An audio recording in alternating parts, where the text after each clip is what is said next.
pinansin bawat pagtawag mo, dahil nalulunod ako sa daang ito. Ngunit may hangganan pala ang lahat. Bilis ang Ama para maigpit ang lahat. Sapin-sapin ang paranas sa akin.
Kapayapaan po sa inyong lahat, lalo na sa mga minamahal naming mga bagong kapatid sa kabanal-banalang Iglesia ng Diyos kay Kristo Jesus. Ako po ang inyong lingkod, kapatid na Jehiel. At kayo po ay aking naanyayahan na tunghayan ang mga mahalagang kaalaman patungkol sa pagiging kaanib sa kabanal-banalang Iglesia ng Diyos kay Kristo Jesus. Tayo na po at sama-sama nating pag-aralan ang gabay ng Kristiyanong ganap.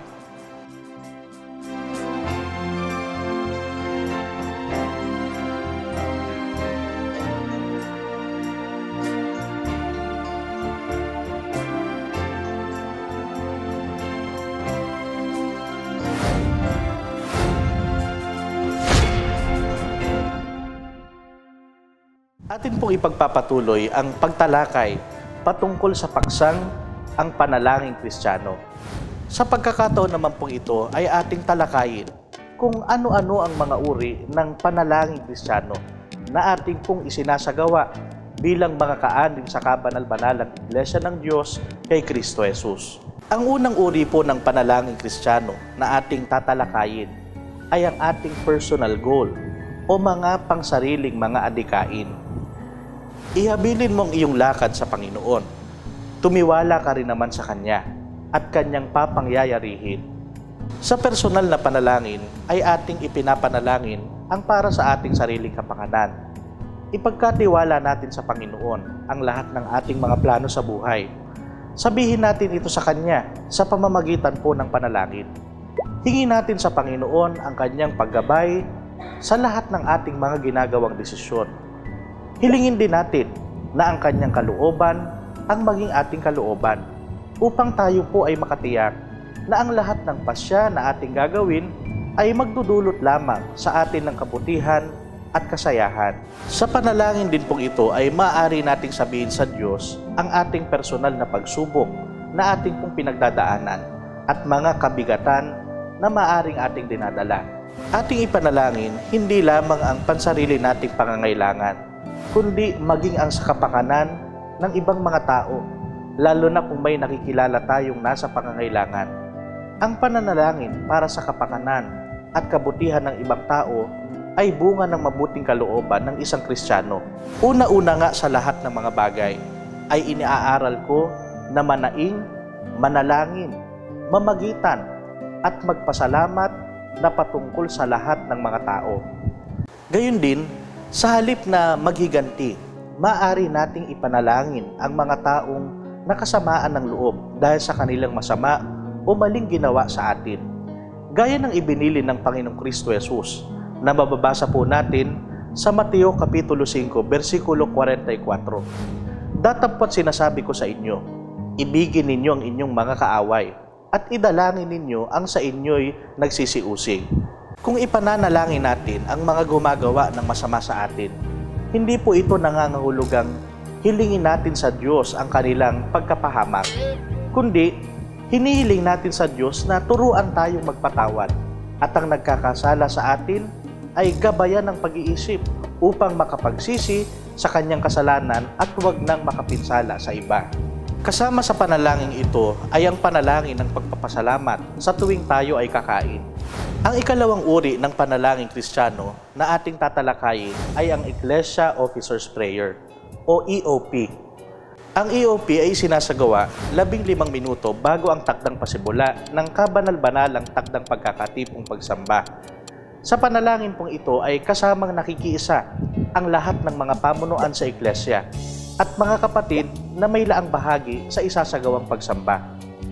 Sa EOP ay ipinananalangin ang buong kaayusan ng pagsambang isasagawa upang ito po ay maging karapat-dapat sa ating kataas-taasang Diyos, gaya po ng sinasabi sa Aklat ng Mga Awit, Kapitulo 29, versikulo 2. Ibigay ninyo sa Panginoon ang kaluwalhatiang marapat sa Kanyang pangalan. Inyong sambahin ang Panginoon sa kagandahan ng kabanalan. Kaya't sa panalangin ito ay hinihiling ang mga sumusunod. Ang ligtas at payapang pagdating ng mga kapatid sa dako ng sambahan. Ang pagdulong ng Espiritu Santo upang lubos na makapagtalaga ang kapatiran sa isasagawang pagsamba. Ang pagpapaging dapat sa lahat ng mga may gagampanang laang bahagi sa pagsamba. ang paggabay ng Diyos sa lahat ng mga pangunahing kasangkapan sa pagtataguyod ng pagsamba upang ito po ay maisagawa ng naaayon sa kalooban ng Diyos. Ang paghahari ng banal na kapayapaan ng Diyos sa buong panahon ng pagsamba upang maipagtapos ng karapat-dapat ang pagsamba. Ang kasunod na panalangin Kristiyano na ating tatalakayin ay ang mga panalangin sa kabanal-banalang takdang pagkakatipong pagsamba. Ito ay ang panalangin ng pagtatagubilin at panalangin ng pagpapasalamat. Ang panalangin ng pagtatagubilin ay isinasagawa sa mga pasimulang bahagi ng mga kabanal-banalang takdang pagkakatipong pagsamba. Sa panalangin ito ay sama-samang nananalangin ng mga kapatid na nasa pagkakatipong pagsamba sa pamamagitan ng isang tagapanguna upang ipanalangin sa Diyos ang mga sumusunod. Ang pagpapaging dapat sa lahat ng kapatid sa isasagawang pagsamba sa pamamagitan ng pagpapatawad ng Diyos sa ating mga kasalanan at mga pagkukulang. Ang patuloy na pagtulong ng Espiritu Santo upang lubos na makapagtalaga ang kapatiran sa isinasagawang pagsamba. Ang lalong pagpapatatag sa pananampalataya ng kapatiran. Ang kahandaan ng kalooban ng mga mananamba upang pakinggan at sampalatayanan ang mensahe ng hari na ihahayag sa pamamagitan ng kasangkapang sugo.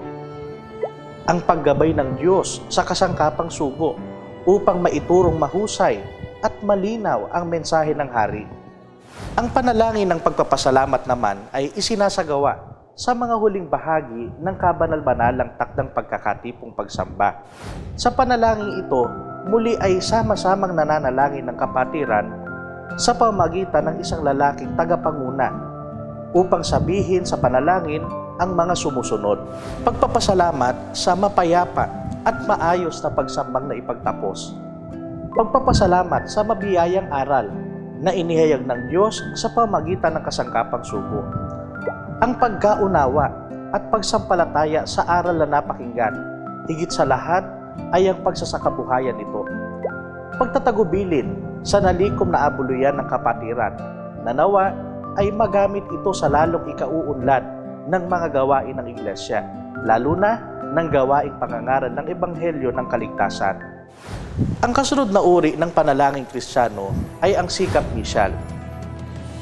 Makapito sa isang araw na pumupuri ako sa iyo dahil sa iyong matwid na kahatulan. Ang sikap misyal ay binubuo ng 7 yugto sa isang buong araw na may tiyak na mga oras. Alas 6 ng umaga, alas 9, alas 12 ng tanghali, alas 3 ng hapon, alas 6 ng gabi, alas 9, alas 12 ng madaling araw kung gising pa. Pangunahing idinadalangin sa sikap misyal ang kapakanan ng Iglesia, ang mga ministeryo sa Iglesia at mga 7 sangkap nito. Gayon din naman kayo, na yamang kayo'y mapagsikap sa mga kaloob na ayon sa Espiritu, ay pagsikapan ninyong kayo'y magsisagana sa ikatitibay ng Iglesia. Pangunahin sa ipinapanalangin natin patungkol sa kapakanan ng kabanal-banalang Iglesia ay ang kasangkapang pangasiwaan. Gaya ng idinudulog ng mga apostol na mababasa po natin sa Hebreo Kapitulo 13, versikulo 18. Idalangin ninyo kami, sapagkat kami naniniwalang lubos na kami ay may mabuting budhi, na nagnanasang mabuhay, na marangal sa lahat ng mga bagay. Idalangin ang kasangkapang pangasiwaan na binubuo ng kapulungan ng mga obispo sa pangunguna ng ating matandang pangkalahatan, na sila ay ingatan at gabayan sa pangangasiwa nila sa Iglesia. Ipanalangin natin sila na laging bigyan ng Diyos ng kalakasan, kalusugan at karunungang mula sa Diyos upang mahusay na mapangasiwaan ang kabanal-banalang Iglesia at maakay ang kapatiran sa lalong kasakdalan ng paglilingkod. Gayon din ay dapat na ipanalangin natin ang pangangaral ng Ebanghelyo. Ito ay idinulog din ni Apostol Pablo sa kapatiran na mababasa po natin sa Kolosas, Kapitulo 4, versikulo 3. Natuloy idalangin din ninyo kami nabuksan sa amin ng Diyos ang pinto sa salita upang aming salitain ang hiwaga ni Kristo. Na dahil din dito'y may mga tanikala ako. Dahil ang pangangaral ng Ebanghelyo ang pangunahing ministeryo ng Iglesia, marapat po na laging isama sa ating panalangin ang pagtatagumpay ng gawain ito. Idalangin natin na nawa ay laging bigyan ng sikap ang buong kapatiran sa pangunguna ng mga mahanaip na itaguyod ang gawain ito. Idalangin natin na maraming tao pa ang maabot ng pangangaral upang lumaki ang nasasakupan ng kaharian ng Diyos. Kalakip ng pangangaral ng Ebanghelyo ay ipanalangin din natin ang pangangalaga at pagbabantay sa kapatiran. Ito ay tagubilin ng mga nangangasiwa sa atin at mababasa natin sa Kolosas, Kapitulo 1, versikulo 9 hanggang 10. Dahil dito'y kami naman, mula ng araw na aming marinig ito, ay hindi kami nagsisitigil ng pananalangin at ng paghingi na patungkol sa inyo, upang kayo'y puspusin ng kaalaman ng kanyang kalooban sa buong karunungan at pagkaunawa ayon sa Espiritu, upang kayo'y magsilakad ng nararapat sa Panginoon sa buong ikalulugod niya, at magsipamunga sa bawat gawang mabuti at magsilago sa kaalaman ng Diyos. Idalangin din natin sa Diyos ang tagumpay ng gawaing pangangalaga at pagbabantay sa kapatiran. Idalangin natin ang ating mga kapatid na abyeser upang magkaroon ng sapat na lakas at karunungan sa pagpapayo, upang ang buong kapatiran ay patuloy na lumakas sa paglilingkod. Huwag kalimutang isama ang mga kapatid na nasa panghihina na pasiglahing muli ang kanilang pananampalataya. At syempre, huwag nating kalimutang ipanalangin ang buong kapatiran, gaya ng sinasabi sa Efeso Kapitulo 6, versikulo 18, na magsipanalangin kayo sa Espiritu ng lahat ng panalangin at daing sa buong panahon, at mangagpuyat sa buong katyagaan at daing na patungkol sa lahat ng mga banal. Ipanalangin natin sa Diyos ang ikatitibay ng kapatiran. Hilingin natin na ang lahat ay makita sa pagpapasakop sa kasangkapang pangasiwaan at sa lubos na pagkakaisa sa pagtataguyod ng lahat ng mga gawain sa Iglesia. Dahil dito, isama din natin sa panalangin ang lahat ng bumubuo sa 7 sangkap ng Iglesia upang ang lahat ay makapagpatuloy sa pagganap ng mga laang ministeryo na ipinagkaloob ng Diyos para sa ikatitibay at ikauunlad ng buong kabanal-banalang Iglesia sa lahat ng dako. Ang kasunod na uri ng panalangin Kristiyano ay ang intercessory prayer o panalangin ng pamamagitan. Kaya't magsikuha kayo sa inyo ngayon ng 7 guyang baka at 7 lalaking tupa, at magsiparoon kayo sa aking lingkod na kay Job, at ihandog ninyo sa ganang inyo na pinakahandog na susunugin. At idadalangin kayo ng aking lingkod na si Job, sapagkat siya'y aking tatanggapin. Ang panalangin ng pamamagitan ay isang panalangin ng kapatiran sa pangunguna ng isang ministro sa Iglesia. Ang ministro ay nagsisilbing tagapamagitan upang iparating sa Diyos ang mga pagtawag ng mga kapatid na nakikiisa sa panalangin ito.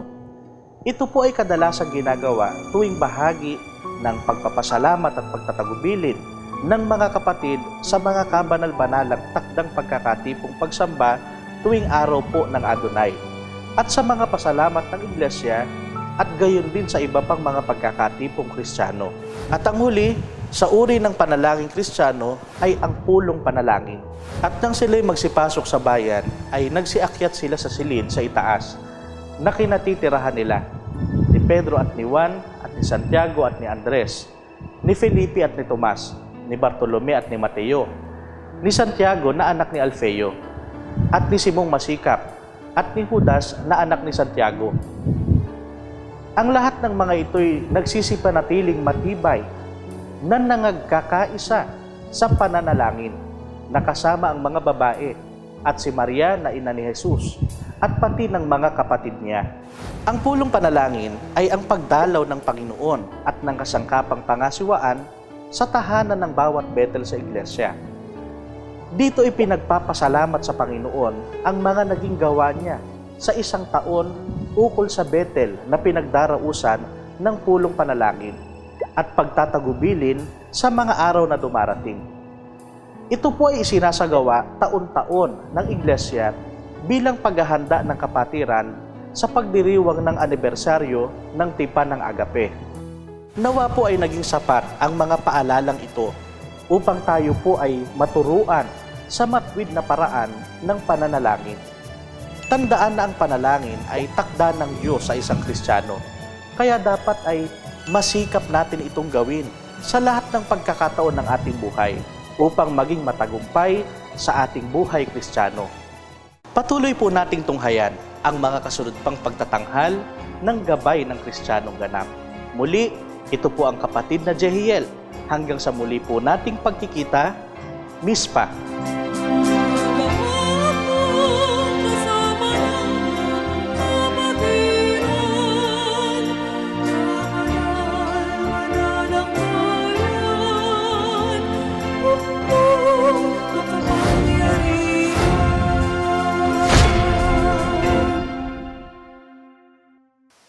Tayo po ay ganap ng magpapasimula sa ating takdang pagkakatipong pagsamba ngayong araw ng Carpus, ika-14, sa buwan ng Biyula. Ang lahat po ay inaanyayahan ko na magsitayo.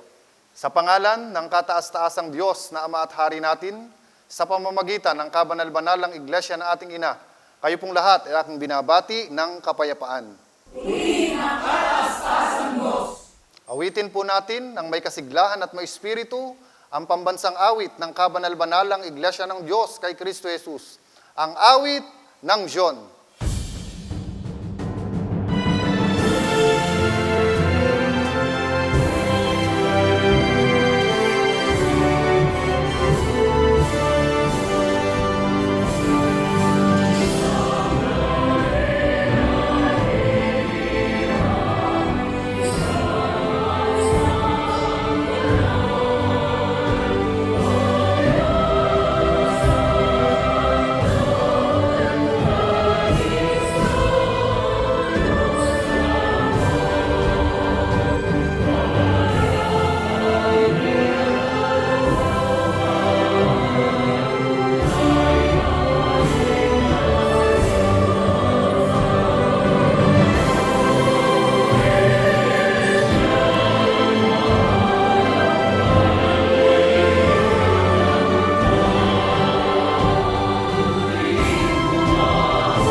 Italaga at lalo pa nating ihanda ang ating mga sarili sa pamamagitan ng sama-samang pag-awit sa mga likhawit ng pagtatalaga at pagsamba sa Panginoon. Awitin po natin ang likhawit ng taon na may pamagat na, My God, You Are Wonderful, at ang isang bilang mula sa ating mga imno espiritual.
ka ba nagdaramdam, nababalisa ka?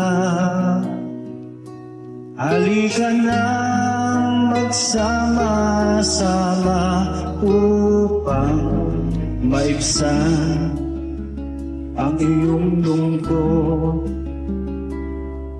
Sa Diyos tayo ay maglingkod. Umawi tayo at magpuri sa Diyos. Muling gamitin ang tinig sa pagpuri sa ating hari. Iba't ligaya ang ating matatamo kung magawa ang ipinangako.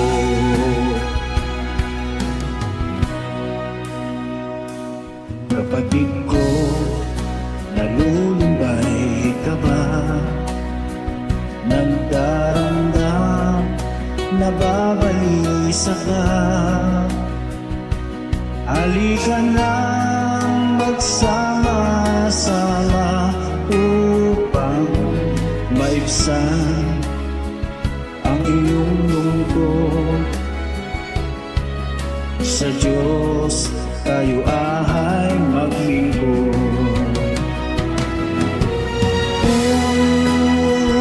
Umawi tayo at magpuri sa Diyos. Muling gamitin ang tinig sa pagpuri sa ating hari. Iba't ligaya ang ating matatamo kung magawa ang ipinangako. Kapatid ko, halika na magpanibagong lakas.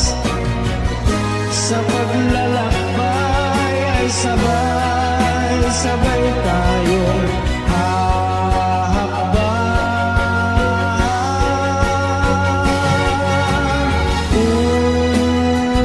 Umawi tayo at magpuri sa Diyos. Muling gamitin ang tinig sa pagpuri sa ating hari. Iba't ligaya ating matatamo kung magawa ang ipinangako.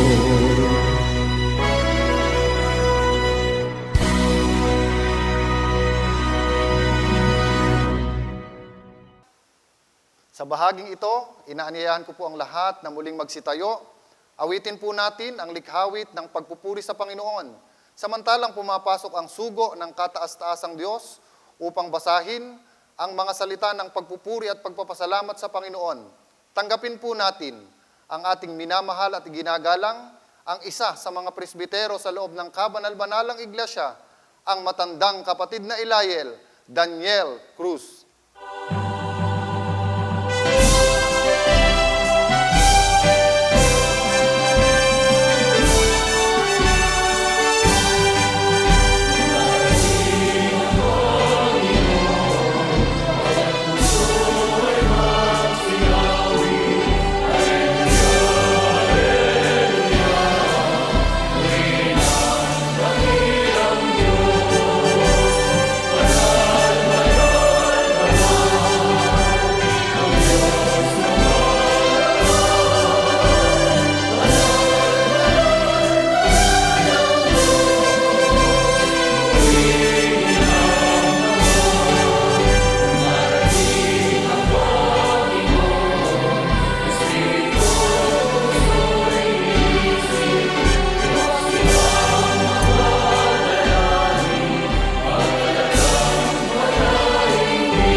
minamahal na mga banal na kapatid, sa pangalan ng kataas-taasang Diyos na Ama at Hari natin, sa pamagitan ng kabanal-banalang iglesia na ating ina, kayo pong lahat ay aking binabati ng kapayapaan. Ating damahin sa ating mga puso ang mga salita ng pagpupuri at pagpapasalamat sa kataas-taasang Diyos, sambahin ang Panginoon sa kagandahan ng kabanalan. Magsilapit kayong lahat o bayan ng Diyos. Magpisan at magkaisa upang sumamba sa Panginoon, sapagkat siya ay dakila at marapat na purihin. Umawit sa Panginoon, itanghal ang kanyang banal na pangalan. Ihandog sa Panginoon ang kalwalatiang nararapat sa Kanya. Purihin ang Panginoon na kataas-taasan. Ipahayag ang kanyang kalwalatian sa mga bansa. Ang kanyang kagilagilalas na mga gawa sa lahat ng mga tao. Ipahayag ang kanyang pagliligtas araw-araw. O Panginoon, ikaw ang Alpha at ang Omega, ang pasimula at ang wakas, ang una at ang huli.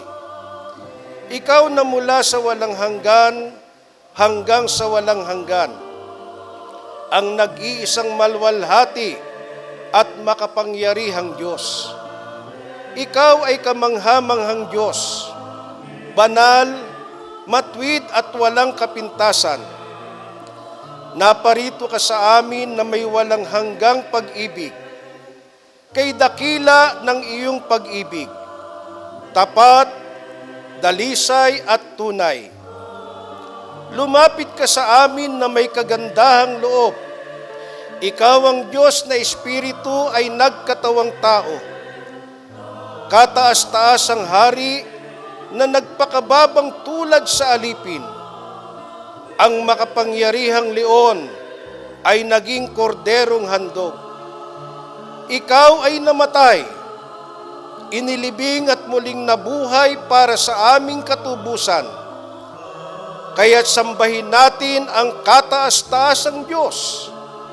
Umawit tayo sa Kanya ng mga awit ng papuri. Magalak ang langit at matuwa ang lupa. O bayan ng Diyos, itaas ang inyong mga kamay sa pagpuri sa Kanya. Aleluya! Ang Panginoon ay naghahari magpakailanman. Si Kristo Jesus ang tanging Diyos at tagapagligtas. Siya'y darating upang hatulan ang sanlibutan sa katwiran at katotohanan. Siya'y paririto upang putungan ang kanyang mga banal ng korona ng buhay. Maranatha! Ang Panginoon ay dumarating na madali. Mangaghanda upang salubungin ang ating Diyos, ang Alpha at ang Omega. Bayan ng Diyos, mangagpakabanal kayo sapagkat ang Diyos ay banal. Sumamba sa Panginoon sa kagandahan ng kabanalan, ngayon, bukas, at magpakailanman. Amen. Sa bahaging ito, mga kapatid, ay mag-uukol po tayo ng isang panalangin upang ating ipagtagubilin sa ating Panginoon ang ating pananambahan sa Kanya. Aawitin po natin ang himno ng pagdulog at tayo po ay pangungunahan sa panalangin ng ating minamahal na kapatid, ang kapatid na Etam.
naming hari, banal po kayo at makapangyarihan sa lahat. Diyos na buhay, may hawak po ng aming buhay. Sagana ka po sa kagandahan loob, banayad ka po sa pagkagalit.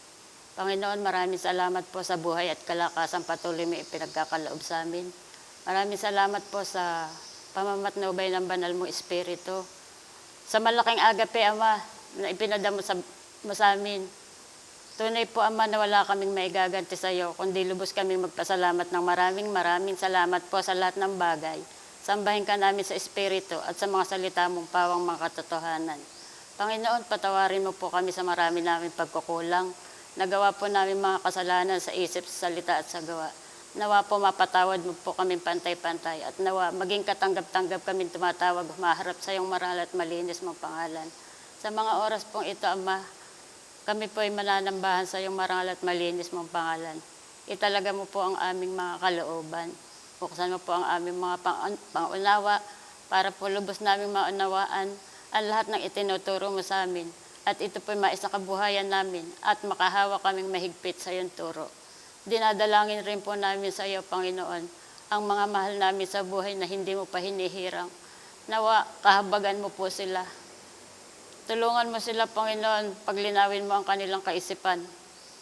Ipuin mo sila mapagpala mong kamay at bigyan mo po sila ng mababang kalooban at nasa ganoon, dakilang Panginoon, magkasama-sama kaming maglingkod sa iyong marangal at malinis pangalan. Amang banal, bigkisin mo po sana kami ng isang pag-asa, pag-ibig at pananampalataya. Kung magkaganon po, makita mo kaming sama-samang naglilingkod sa iyong marangal at malinis mong pangalan. Nakilang Panginoon, dinadalangin rin po namin ang mga kapatid na nawawalan ng pag-asa na dadaig ng kahirapan. Nawa, hipuin mo sila na mapagpala mo kamay, palalahanan mo po sila. Tulungan mo silang makabalik sa masayang paglilingkod para kami magkasama-samang maglingkod sa iyong marangal at malinis mong pangalan. Panginoon, dinadalangin ko rin pong ang bawat isa sa amin na kasangkapanin mo kami, Panginoon.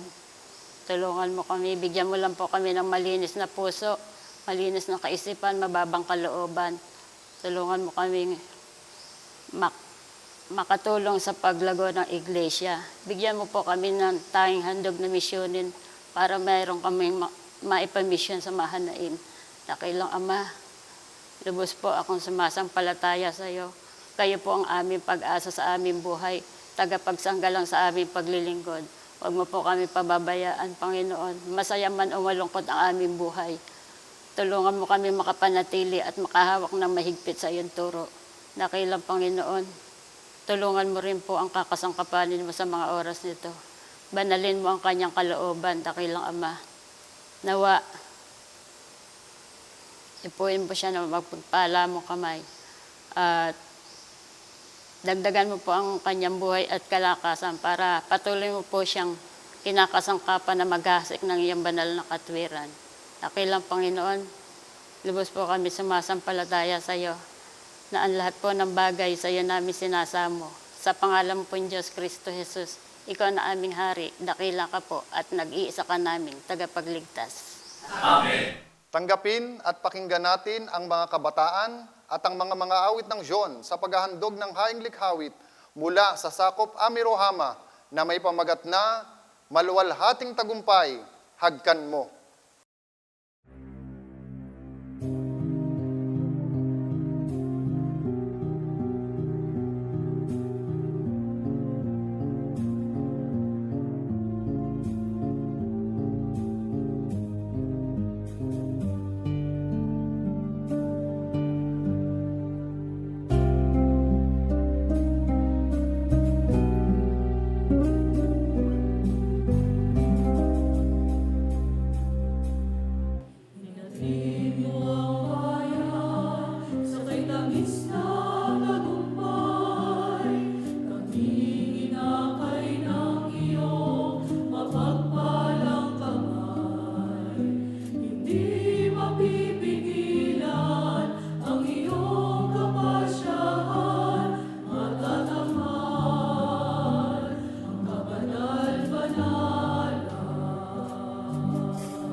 Iyong pinatibay pitong maliging na tahanan.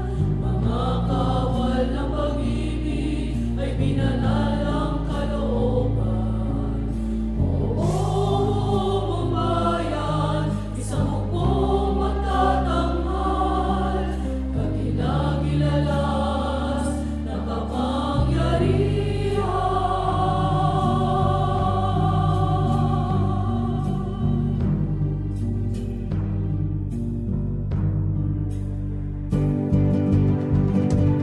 Lumalaki natin ang bayan mo, Diyos na buhay, na makamit mo ang lalaman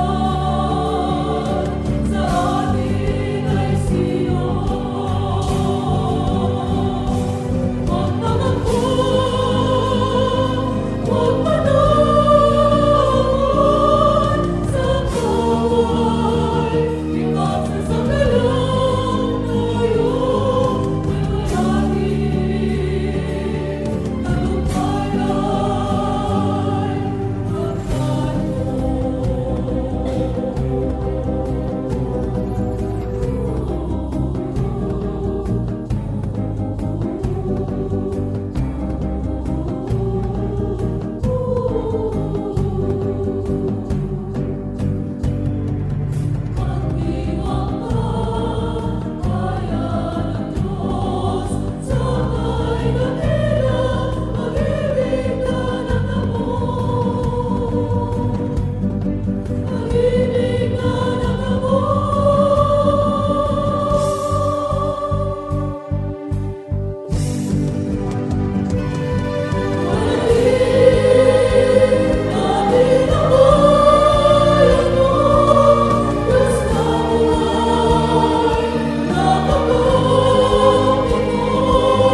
Sumasampalataya po akong nakahanda at nakatalaga na tayong lubos para sa pinakamahalagang bahagi ng ating pagkakatipon.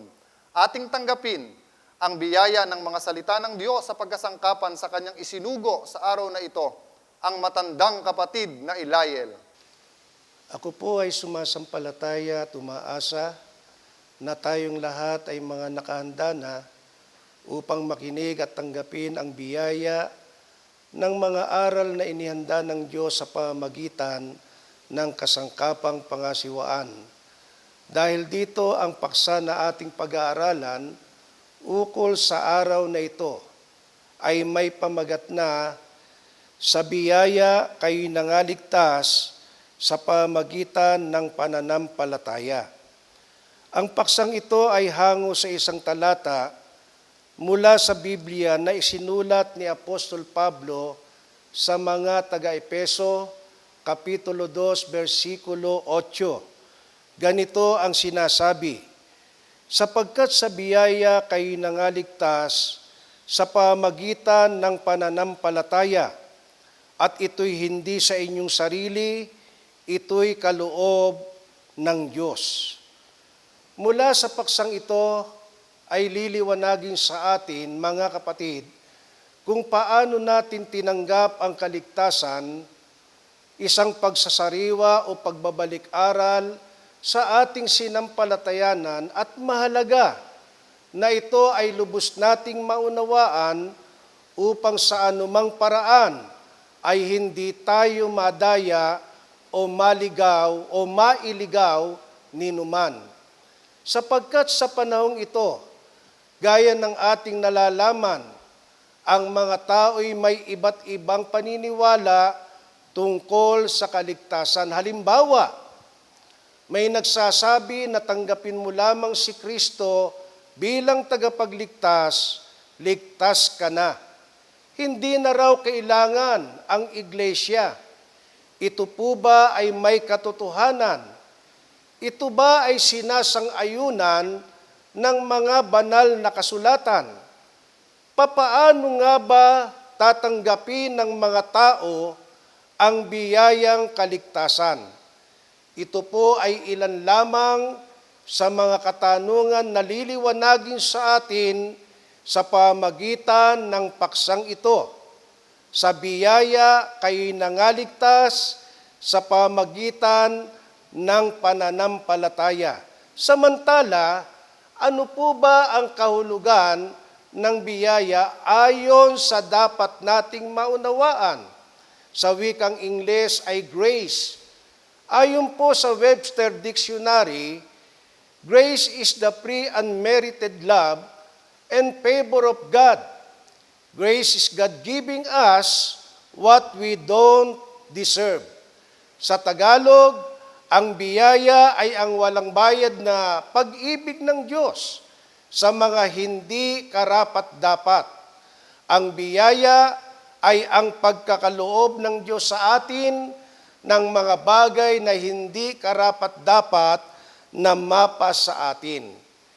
Yan po ang kahulugan ng biyaya. Dahil dito, upang ito ay lubos nating maunawaan, mga kapatid, sa pasimula po ay magbabalik tanaw tayo sa nakaraan nating pamumuhay nang tayo po ay hindi pa kaanib sa kabanal-banalang Iglesia ng Diyos kay Kristo Jesus. Kaya ang tanong natin, ano ang isang katotohanan na dapat tanggapin ng lahat ng tao, maging ng mga kaanib sa kabanal-banalang Iglesia ng Diyos kay Kristo Jesus? Ang sagot ay mababasa natin sa Efeso, Kapitulo 2, versikulo 3, kasama ang 1, babasahin po natin sa isang salin ng Biblia na tinatawag na TPB o Tagalog Popular Version. Pakinggan po natin ang sinasabi. Dati tayo kabilang sa mga ito, namumuhay ayon sa pita ng laman at sinunod ang masamang hilig ng katawan at pag-iisip. Kaya't sa ating likas na kalagayan, kabilang tayo sa mga taong kinapopuotan ng Diyos. Noong unay mga patay kayo dahil sa inyong pagsuway at mga kasalanan. Maliwanag po ang sinasabi ng mga talata. Ang isang katotohanan na hindi dapat itanggi, sa halip ay dapat tanggapin ng lahat ng tao. Maging tayo na tinawag at naging kaanib sa kabanal-banalang Iglesia ng Diyos kay Kristo Jesus. Sapagkat tayo man ay dating kabilang sa mga ito, nang tayo po ay wala pa sa Iglesia. Tayong lahat ay namuhay ayon sa masamang pita ng laman at masamang hilig ng katawan at pag-iisip. Opo, kabilang tayo sa mga taong kinapopootan ng Diyos at bagaman tayo ay humihinga, kumikilos at nagsasalita, Bagaman tayo'y mga buhay, tayo po ay mga patay dahil sa ating pagsuway at mga kasalanan. Magkagayunpaman, sa kabila ng ating kalagayan, nang tayo ay hindi pa kaanib sa iglesia, ano po ang dakilang gawa ang ginawa ng Diyos sa atin? Basahin po natin sa Efeso, sa kanyang Kapitulo 2, versikulo 4 hanggang 5. Ganito ang sinasabi, mga kapatid. Ngunit ang Diyos, palibhasa'y mayaman sa awa, dahil sa kanyang malaking pag-ibig na kanyang iniibig sa atin, bagaman tayo'y mga patay, dahil sa ating mga kasalanan, tayo'y binuhay na kalakip ni Kristo. Sa pamagitan ng biyaya, tayo'y nangaligtas. Dito ay sinasabi ang dakilang gawa ng Diyos sa atin. Ayon po sa mga talata, ang Diyos ay mayaman sa awa at may malaking pag-ibig. At dahil sa kanyang malaking awa at malaking pag-ibig na iniibig sa atin, tayo ay kanyang iniligtas, binuhay na kalakip ni Kristo. Opo, tayo'y ginawang mapalad sapagkat sa kabila ng ating kalagayan, bagaman tayo'y mga patay dahil sa ating pagsuway at mga kasalanan, tayo ay nakasumpong sa Diyos ng awa at pagmamahal na siyang dahilan upang tanggapin natin ang biyayang kaligtasan. Kaligtasan po saan? Sa kamatayang bunga ng kasalanan. Sa makatwid ay sa ikalawang kamatayan. Bakit ginawa ito ng Panginoon? Ginawa po ito ng Panginoong Kristo Jesus upang mahayag ang dakilang kayamanan ng kanyang biyaya sa kagandahang loob. Ito po ay mababasa natin sa Efeso Kapitulo 2, versikulo 7. Dahil dito, ano ang dapat nating maunawaan patungkol sa kaligtasang ating tinanggap na bunga ng kayamanan ng kagandahang loob? Muli po ay basahin natin sa Efeso, Kapitulo 2, versikulo 8 hanggang 9. Sapagkat sa biyaya kayo nangaligtas sa pamagitan ng pananampalataya, at ito'y hindi sa inyong sarili, ito'y kaloob ng Diyos. Hindi sa pamagitan ng mga gawa, upang ang sinuman ay hindi magmapuri. Mga minamahal na mga kapatid, dapat po nating maunawaan na ang kaligtasan ay biyaya na tinanggap natin sa Diyos sa pamagitan ng ating pananampalataya. Hindi dahil sa ating mga gawa, upang ang sinuman ay huwag magmapuri. Opo, ito'y gawa ng Diyos. Ito'y kaloob ng Diyos, bunga ng kayamanan ng kanyang kagandahang loob, na ayon sa ating naunawaan, tayo po ay hindi karapat-dapat dito, tayo nga ay hindi karapat-dapat sa pagliligtas, sapagkat tayo ay nabuhay sa pagsuway at mga kasalanan. Nabuhay tayo na ang sinusunod ay ang ating sariling kalooban, hindi ang kalooban ng Diyos. Ngunit dahil iniibig tayo ng Diyos ng malaking pag-ibig, tayo ay kanyang iniligtas. Yaon ang biyaya. Gaya ng sinasabi, ang biyaya ay walang bayad na pag-ibig ng Diyos sa mga hindi karapat-dapat. Ang biyaya ay ang pagkakaloob ng Diyos sa atin ng mga bagay na hindi karapat-dapat na mapa sa atin. Ngayon, ang alamin po natin, ano ang dapat nating malaman at dapat sampalatayanan sa kamatayan ng ating Panginoong Kristo Jesus sa krus. Basahin po natin sa Efeso 2:12, kasama ang 14 at 16. Babasahin po natin sa Tagalog Popular Version. Alalahanin ninyo na noong panahong iyon, hiwalay kayo kay Kristo. Hindi kabilang sa bayang Israel at di saklaw ng mga tipang nasasalig sa mga pangako ng Diyos. Nooy nabubuhay kayong walang pag-asa at walang Diyos. Pinagkasundo niya tayo, kaming mga Hudyo at kayong mga Hintil ay kanyang pinag-isa sa pamagitan ng kanyang katawan. Pinawi niya ang alitan na parang pader na nagpapahiwalay sa atin sa pamagitan ng kanyang kamatayan sa krus. Winakasan niya ang alitan ng dalawang bayan, kapwa pinapanumbalik sa Diyos at pinagbuklod ng iisang katawan. Gaya po ng ating narinig, mga kapatid, tayo ng una ay tinatawag na mga Hintil.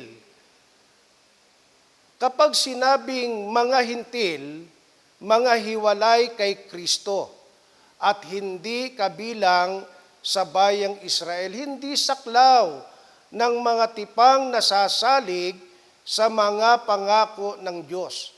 Nabubuhay tayong walang pag-asa at walang Diyos.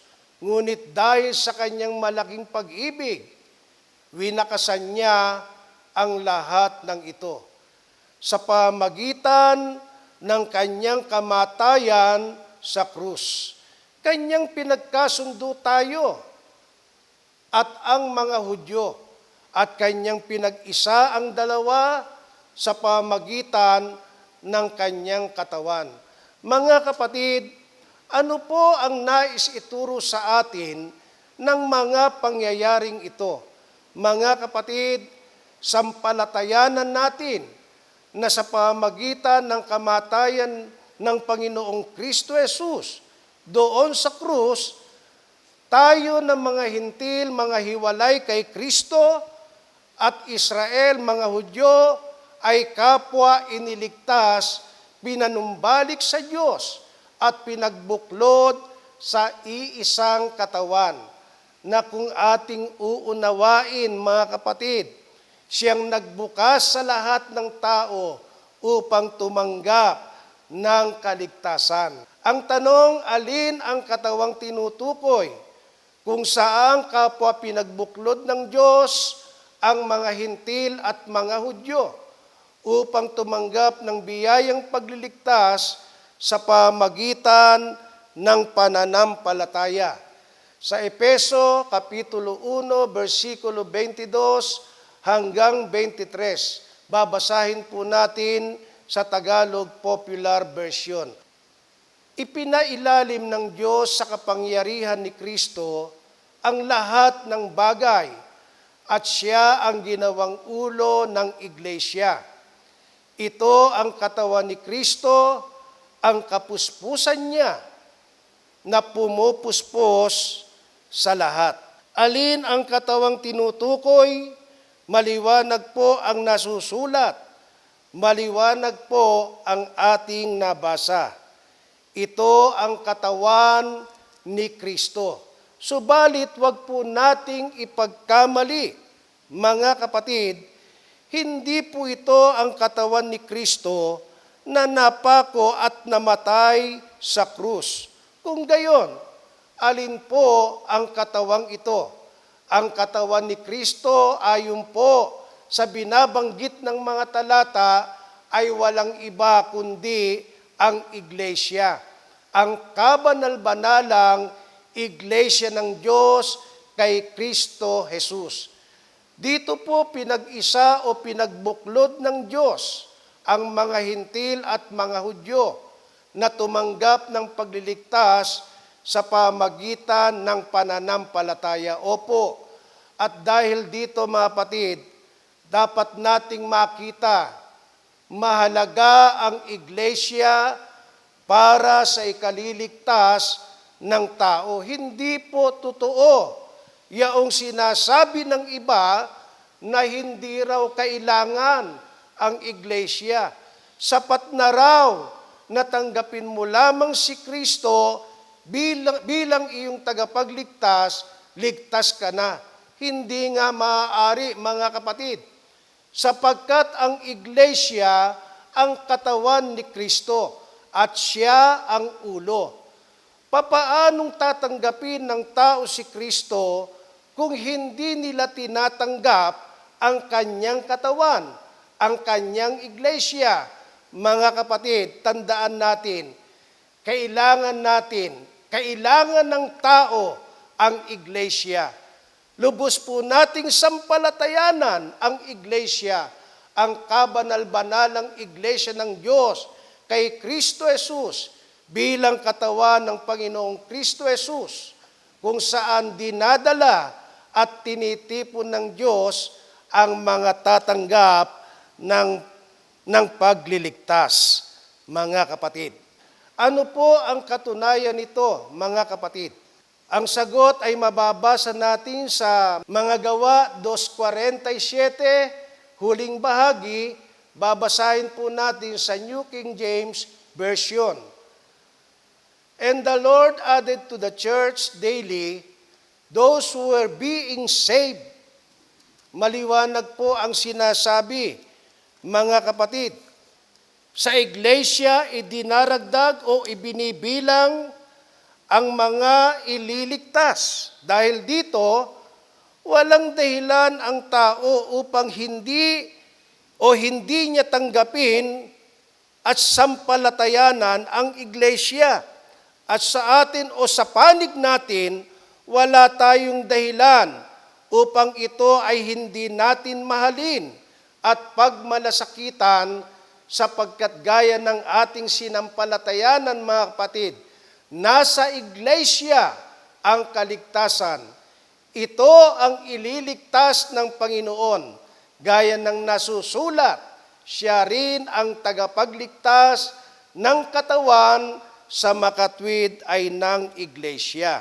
Dahil tayo ay iniligtas at tinawag ng Diyos sa iglesia, sa kabanal-banalang iglesia ng Diyos kay Kristo Jesus, sa pamagitan ng ating pananampalataya, ano ngayon ang ating naging mapalad na kalagayan?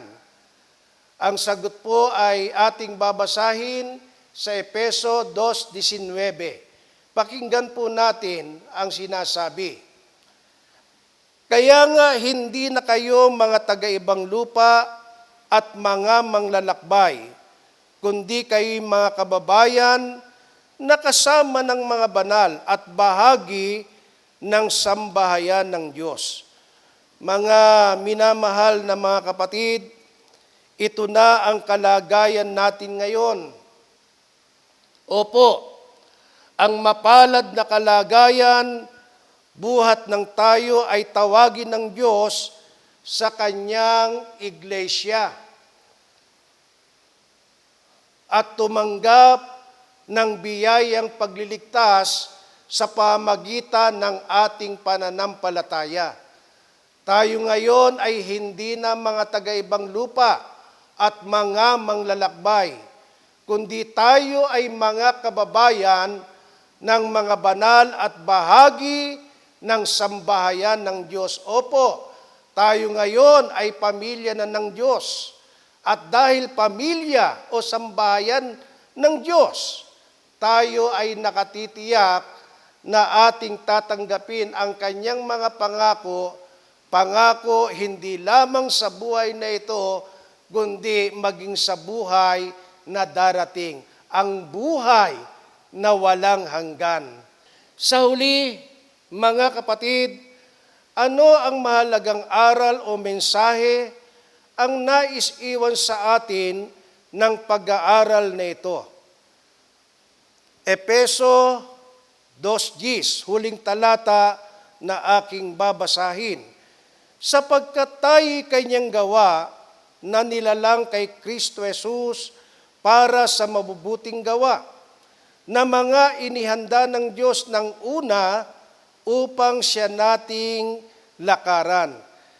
Gaya ng sinasabi, mga kapatid, yayamang tayo ay naging mapalad dahil sa iglesia, dahil sa kabanal-banalang iglesia ng Diyos kay Kristo Jesus, tayo naman ay mabuhay na gaya ng iniligtas na ng Diyos sa kasalanan sa pamagitan ng ating pamumuhay sa mabubuting gawa. Huwag na nating balikan pa ang dati nating kalagayan, ang dating masamang pamumuhay. Ngayon nga ay mabuhay tayo sa kabanalan. Gumawa ng mabuti na siyang inihanda ng Diyos buhat pa ng una. Samantalang tayo po ay may pagkakataon, may buhay at lakas, tayo ay magsigawa ng mabuti sa lahat. Ating ibahagi at ituro sa iba ang ating pananampalataya. Unang-una po sa ating mga mahal sa buhay, sa ating mga kamag-anak, mga kakilala, sa lahat ng tao, upang tulad natin, sila man ay magkamit ng biyayang pagliligtas sa pamagitan ng pananampalataya. Mga kapatid, ito ang ating kabanal-banalang pananampalataya, ibasbas at ipagpala sa atin ng kataas-taasang Diyos mula ngayon at magpakailanman. Amen.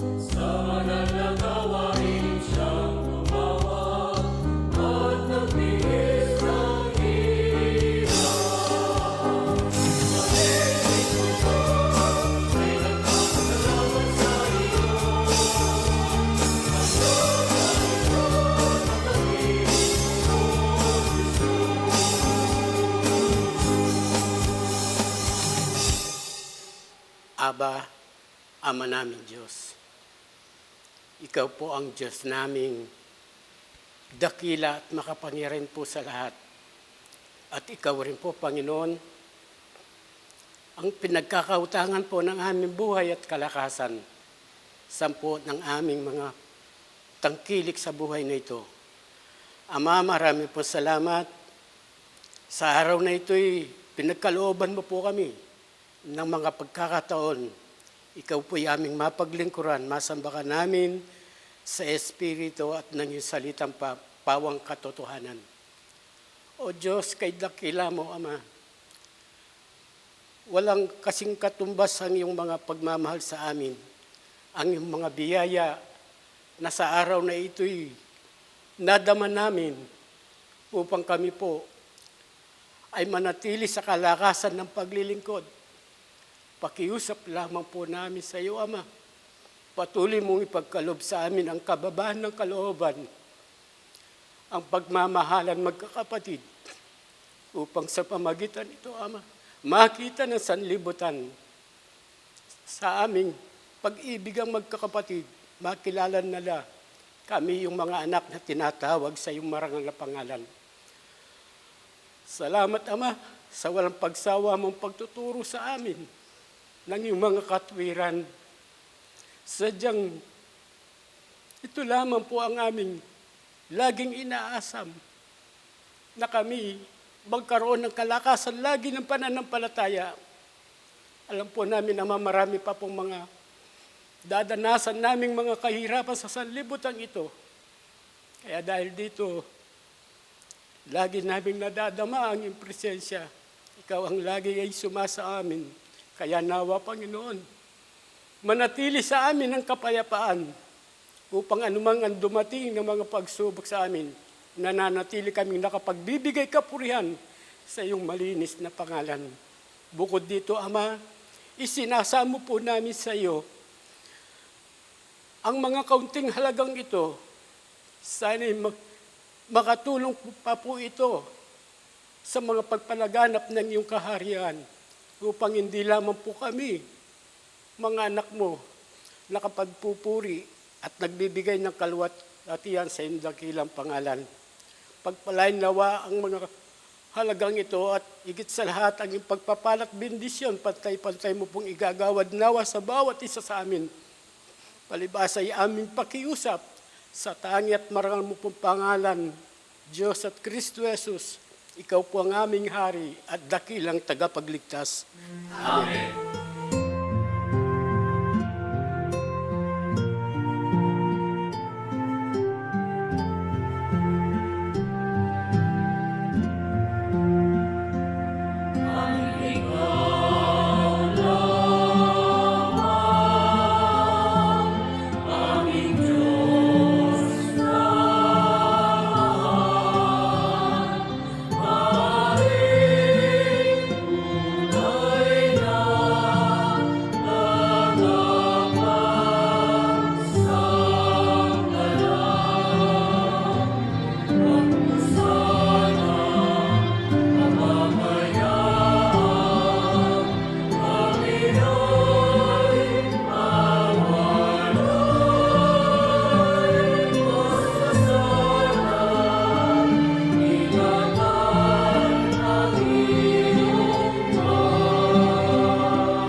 At sa ating pagtatapos, mga kapatid, tanggapin natin ang mahalagang basbas at pagpapala ng Diyos sa pamagitan ng inyong hamak na lingkod sa bisa at kapangyarihan ng mga salitang ito.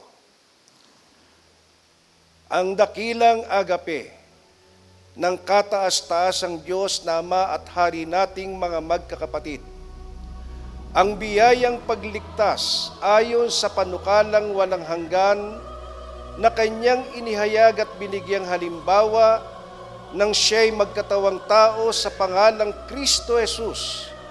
Gayon din naman ang pakikilakip, ang pamamatnubay ng kanyang banal na Espiritu, ang siya nawang ibasbas at ipagpala sa ating lahat, mula ngayon at magpakailanman. Amen. Kapayapaan po ang sumaating lahat, mga kapatid. Mga kapatid, let there be no delay, hindi dapat maantala ngayon ang kaaya-ayang panahon ng pagliligtas. Ating ipahayag ang salita ng kaligtasan sa maraming bansa, lahi, wika at mga hari. We care. Let us evangelize the world. Miss pa po sa inyong lahat.